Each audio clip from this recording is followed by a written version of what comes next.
है पाकिस्तान का लाहौर, जिनने लाहौर नहीं देखा वो जमया नहीं। अब देखो, अब ये जमेंगे, ये सबके सब बहुत बढ़िया। I am so happy. जब अभी खबर आई नाविका की शो में मैं था तो बोला था कि पाकिस्तानी टैंक बढ़ रहे हैं लोंगेवाला की तरफ। 1971 में वहीं पे उनकी बेइज्जती हुई थी, लोंगेवाला में बेइज्जती हुई थी। अब ये लाहौर गिरेगा, लाहौर गिरेगा। Very good, I am very happy, बहुत खुश हूं। कहते हैं मजा आ जाएगा। एक बार नेवी वाले आप भी जरा अपने इसमें हिस्सा डालो। आर्मी अंदर घुस गई है पाकिस्तान में। INS विक्रांत है, वहां से करिए 15-20 BrahMos fire. Set fire to the Karachi port. आग लगा दो कराची में, फूंक डालो पूरे शहर में। मेजर गौरव आर्या, क्या आपको लग रहा है पाकिस्तान का नक्शा बहुत बुरी तरह बिगड़ने वाला आज रात? मैं बता रहा हूं, आज की रात देखना कयामत की रात है पाकिस्तान। आज की रात कयामत की रात। आज की इस वीडियो में देखते हैं जी मेजर गौरव आर्या साहब। ऐसे साहब तो उसे नहीं कहना चाहिए, इस घटिया किस्म के इंसान को। मेजर गौरव आर्या पहले क्या कुछ कहता रहा ड्यूरिंग पाकिस्तान इंडिया कॉन्फ्लिक्ट, क्या कुछ कहता रहा। फिर उसके बाद मैं आपको आफ्टर का एक छोटा सा पैकेज दिखाता हूं कि जब जंग खत्म हुई, भारतीयों ने घुटने टेके, मार खाने के बाद, सीज फायर करने के बाद, तो फिर जब उसे उसकी अवाम फेक न्यूज़ फैलाने की वजह से जलील करती रही, क्योंकि आपको याद है ना वो घुस गई भारतीय सेना, वही सब कुछ जो गौरव आर्या करता रहा, उस पर जब जलील हुआ तब क्या जस्टिफिकेशन देता रहा। और सबसे अहम बात, आपने इसकी बॉडी लैंग्वेज चेक करनी है। तो देखते हैं और एंजॉय करते हैं। मोदी जी, साफ सीधी बात है, यही मौका है, 4-5 चीजें करनी है। इंडस वाटर ट्रीटी मैंने आपको बता दिया। दूसरा, डिप्लोमेसी। तीसरा, खुल के आइए बलूचिस्तान के बारे में आपने 2016 में बोला था, दोबारा बोलिए बलूचिस्तान के बारे में। Give all diplomatic, political and financial support to the independence struggle of Balochistan. खुल के आना पड़ेगा, ये ऐसे नहीं मानेंगे, ये पाकिस्तानी लातों के भूत हैं। मोदी जी, आप सपोर्ट करिए खुल के, हम सपोर्ट करेंगे। आप चलिए आगे आगे, हम आपके पीछे पीछे चलेंगे। मोदी जी, जो भारत ने सीज फायर अग्री करा था along the line of control, वो हमारी बहुत बड़ी गलती थी। उसके कारण कुछ भी हो, कुछ भी कारण हो, इंटरनेशनल प्रेशर हो, जो भी था, लेकिन बहुत बड़ी गलती थी। और आज हमें वही एहसास हो रहा है, क्योंकि जिन्होंने पहलगाम करा वो आए कहां से? आए तो वही लाइन ऑफ कंट्रोल पार करके। और हमने लाइन ऑफ कंट्रोल पे बोल दिया सीज फायर, कोई फायरिंग नहीं होगी, सुख शांति। पाकिस्तान ने वहां से अपनी फौजें हटाई, क्योंकि उसको पता है कि भारत अंदर नहीं आएगा। उसने अपनी फौजें बहुत कम कर दी, ज्यादातर फौजें हटा दी, और उसने अपने पश्चिमी बॉर्डर पे, ड्यूरन लाइन पे, अफगानिस्तान के साथ जो बॉर्डर है, वहां पे अपनी फौजें लगा दी। प्रधानमंत्री जी, हमें लाइन ऑफ कंट्रोल पे हैप्पी दिवाली करनी होगी, हमें लाइन ऑफ कंट्रोल को आग लगाना होगा। जब लाइन ऑफ कंट्रोल पे आग लगेगी, जब लाइन ऑफ कंट्रोल पे आग लगेगी प्रधानमंत्री जी, तब डर के मारे पाकिस्तानी फौज वेस्टर्न बॉर्डर से हटके लाइन ऑफ कंट्रोल आएगी। और जब ये लाइन ऑफ कंट्रोल आएगी, वहां पे अफगान तालिबान और तहरीक तालिबान पाकिस्तान और बलोच फ्रीडम फाइटर्स इनको ठोकेंगे। यही हमारा एम होना चाहिए प्रधानमंत्री जी, लाइन ऑफ कंट्रोल एक्टिवेट। ये वाली जो वीडियो आप देख रहे हैं, ये पहलगाम इंसिडेंट के बाद की वीडियो है, जिसमें ये प्रेशराइज कर रहा है अपने बाप नरेंद्र मोदी को कि ये कुछ पाकिस्तान के अगेंस्ट करो, लाइन ऑफ कंट्रोल को तबाह बर्बाद कर दो, आग लगा दो, ये कर दो, वो कर दो। ये जरा देखिए, सबसे पहले इसकी बॉडी लैंग्वेज, जो गुस्सा चेक कीजिए। फिर मैं आपको आफ्टर का जब दिखाऊंगा तो वो शांति, वो सुकून, वो डर, वो खौफ का जो आलम था, वो भी आप खुद अंदाजा लगा लेंगे इसके मुंह से। करना आपका एक फोन कॉल है सर, आपका एक फोन कॉल है। All you have to do is tell the army chief, he will immediately call up the northern army commander and the game is on. The game is on sir. Pakistan का ऐसा हलवा बनाएंगे line of control पे, इनको पता नहीं लगेगा sir missile कहां से गई, कहां से आई। मौत का तांडव होगा लाइन ऑफ कंट्रोल पे। इनकी इतनी औकात इसलिए बढ़ गई है क्योंकि हमने ये, इनको पीसफुल और हार्मलेस के बीच में फर्क नहीं पता पाकिस्तानियों को। हम शरीफ हो गए, इन्होंने बदमाशी शुरू कर दी। दूसरी चीज प्रधानमंत्री जी, give permission for hot pursuit. हम लोग कहते हैं ना कि पीओके हमारा है, यही तो कहते हैं हम लोग, पीओके हमारा है, पीओके हमारा है, गिलगिट बाल्टिस्तान हमारा है। अगर पीओके हमारा है तो लाइन ऑफ कंट्रोल है क्या फिर? अगर पीओके हमारा है तो line of control is nonsense. Individual battalions along the line of control should be tasked, अपने घातक भेजो। You have para SFT. Hot pursuit का मतलब है कि अपने जो है लड़ाके दूसरे की टेरिटरी में उतारो, ये कहना चाह रहा है। ये वैसे ये पूरा जो हमारा कॉन्फ्लिक्ट हुआ था मई का, उससे पहले की वीडियो है, तो उसमें ये मशवरा दे रहा था। और जाहिल के बच्चे, 2 दिन तुम्हारे जहाज नहीं उड़े, तुम्हारी फौजें एक कदम नहीं उठा सकी, तुम्हारा महाराष्ट्र का सीएम क्या कहता था कि फौजें कम करो क्योंकि पाकिस्तान और भारत की जंग हुई है, फौज हमारी 1 इंच नहीं हिली। और इसने अपने लोग, अपने लड़ाके भेजे थे पाकिस्तान में। वो नहीं कहते पैराशूट से उतार दो जी अपनी दुश्मन की टेरिटरी में, और वहाँ पर वो कार्रवाइयाँ करके आए, पाकिस्तानी फौजियों को मार के। ये तो हालात हैं इनके। फिर क्या हुआ वो तो पूरी दुनिया ने देखा। सर, आपकी नदन कमांड में 4 पैरा है, 9 पैरा है, tell them go across, hit Pakistani posts. आपके लाइन ऑफ कंट्रोल पे पिनाकाज हैं, आपकी बोफोर्स हैं, और हैं 155 mm medium guns. Sir, it is time to open these guns, it is time to open these guns and you should target formation headquarters, no anti terror operations. I am not interested कि लश्कर तैयबा और जैश मोहम्मद के इतने आतंकवादी मारे, मत मारो आतंकी को।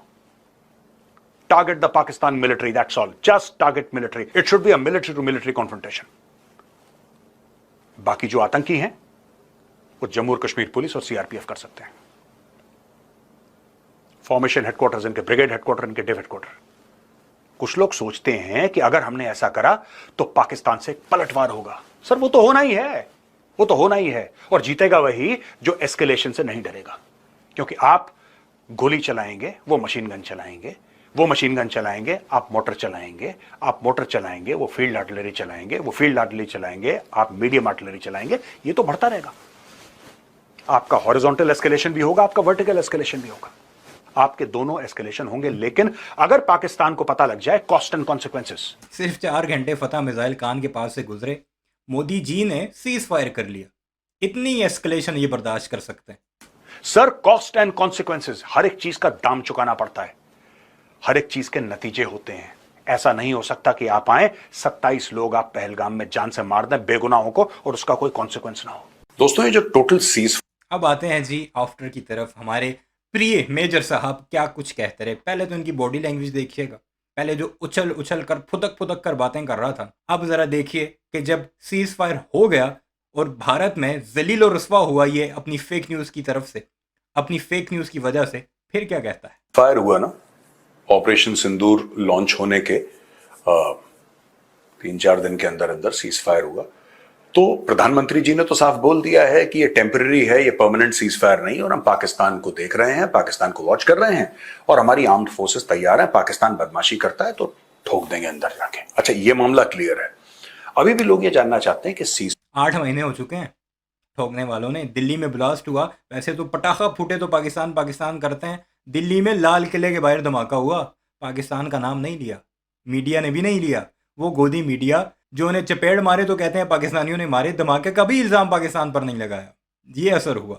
और ये कह रहे हैं साहब कि मोदी जी ने कह दिया कि सीज फायर टेम्पररी है, हम किसी भी वक्त दोबारा ऑन कर सकते हैं उसे। सीज फायर ये हुआ क्यों, इसके पीछे कारण क्या थे?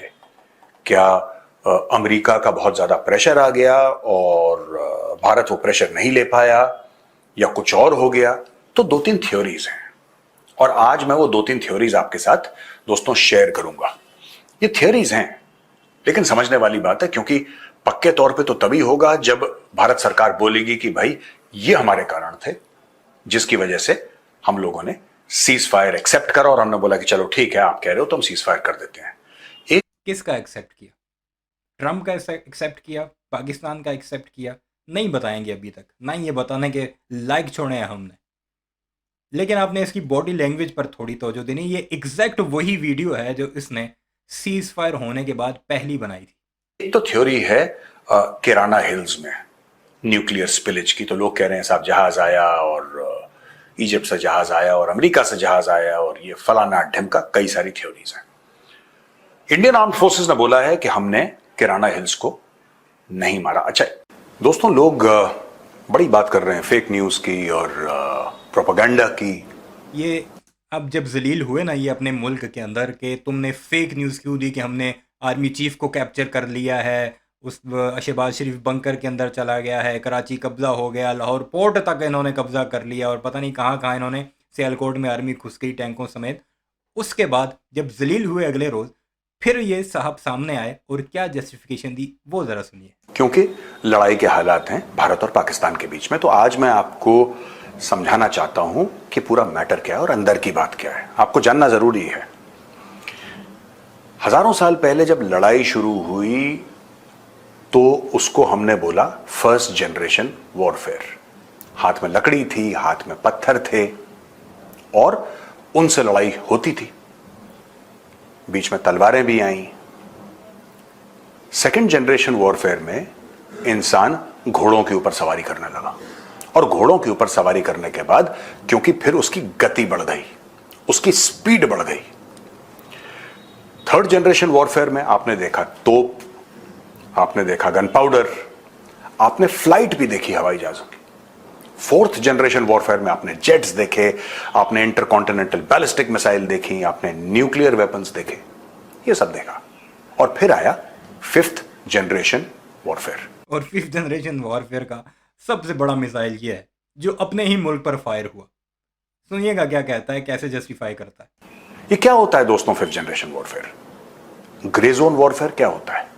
यानी कि जोन या तो व्हाइट होगा या ब्लैक होगा। ये ग्रे, ये बीच का रंग क्या है ग्रे का? ये हाइब्रिड वॉरफेयर क्या होता है? ये इंफॉर्मेशन वॉरफेयर क्या होता है? तो दोस्तों information warfare is essentially a subset of fifth generation warfare. Fifth generation warfare एक मिला जुला वॉरफेयर है, अगर देसी में आपको समझाऊं, शुद्ध देसी में। इसमें शामिल आपके टैंक्स, आपके सबमरीन्स, आपके पूरे काइनेटिक ऑप्शंस एक तरफ और दूसरी तरफ आपके non kinetic options. Non kinetic options में क्या होता है? Media, social media, propaganda. यह काम हिटलर ने सेकेंड वर्ल्ड वॉर में शुरू कर दिया था और हिटलर का मिनिस्टर ऑफ प्रोपेगेंडा हुआ करता था और उसका नाम था जोसेफ गोबेल्स। जोसेफ पागल के बच्चों, चलो थोड़ा सा हम अपनी जुबान में तुम्हें समझा देते हैं। एक तरीका होता है ना प्रोपेगेंडा करने का। ये कौन सी लॉजिक तुम लोगों ने तब पकड़ी कि हमने कराची पर भी कब्जा कर लिया, लाहौर पर भी कर लिया, पीओके भी ले लिया, आसिम मुनीर को अरेस्ट करवा दिया, इवन के साहिर शमशाद मिर्जा को इन्होंने आर्मी चीफ बना दिया था कि उसने गिरफ्तार कर लिया और खुद आर्मी चीफ बन गया। ये करते ये सब कुछ, और लाहौर की पोर्ट कहाँ से आई?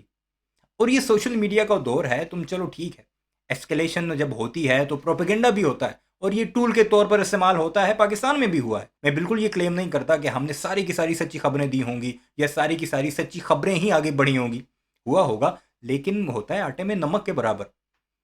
तुमने नमक और आटा ही मिक्स कर दिया, तुमने प्रोपेगेंडे को आटा बना दिया और जो सच्ची खबरें थी उन्हें तुमने नमक छोड़ दिया और फिर जलील हुए पूरी दुनिया से। अपने लोग तुम्हें लिटरली गालियां करते हैं। कल की वीडियो में आपने देखी है ना, कैसे माँ बहन की गालियां निकाल रहे थे इस गोबर आरिया को कि सबसे बड़ा हरामखोर ये गोबर आरिया है जिसने ये सारा काम शुरू करवाया और फिर पतली गली से निकल आया। और आप ये जस्टिफिकेशन देखें, फिफ्थ जनरेशन वॉरफेयर में प्रोपेगेंडा होता है, तो फिर लानतें बनती हैं इनके ऊपर कि नहीं?